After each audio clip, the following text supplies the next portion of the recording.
মেলায় গিয়ে এই খেলাগুলো খেলে কে কে মন খারাপ করেছো? জগদ্ধাত্রী পুজোর সিরিজের তো লাস্ট পার্টটা তোমাদের দেয়াই হয়নি এই কার্তিক পুজোর চক্করে। মায়ের রূপ এবং চারপাশের পরিবেশ দেখেছো? ষষ্ঠীর থেকে নবমীর রাতের আকাশ পাতাল তফাৎ। পুজোতে আর যেখানেই যাই না কেন তেঁতুলতলা রোজ একবার করে আসবোই। তারপরেই মেলার মাঠ ঘুরে এখন এসেছি আমরা আইসক্রিম খেতে। মেলাতে তো ওই সমস্ত গেম খেলে সকলেরই ভান্ডার শূন্য, তাই আইসক্রিম খেয়ে যদি মনটা একটু ভালো হয়। খাওয়া দাওয়া শুরু হয়েছে, হঠাৎই দেখি ইনি হাজির। এই তুই কোথা থেকে এসেছিস? এই নে এটা খা, মা একটা মাকে দে।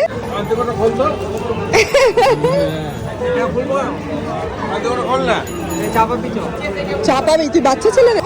তুই ডিস্টার্ব করছিস তাই সবাইকে? ডিস্টার্ব করবো বলে তুই ডিস্টার্ব করছিস তাই ভিডিও করছি, আমি তো করছিলাম না। চলে এই সমস্ত এবারের মতন পুজো শেষ, গেট খোলা শুরু হয়ে যাবে রাত 2:30 থেকে। দেখেছো এসেই প্রায় ঝড় তুলে দিল। ডিস্টারবেন্সের লেভেল তো আলাদাই, আইসক্রিম থেকে শুরু করে জিরা কোলা সবই ও টেস্ট করে দেখা হয়ে গেল। একমাত্র রাহুলের কাছেই ও জব্দ খেয়ে পালিয়ে যাচ্ছিল, বগল দাবা করে নিয়ে যাচ্ছে। এইভাবেই শেষ হলো আমাদের পুজো।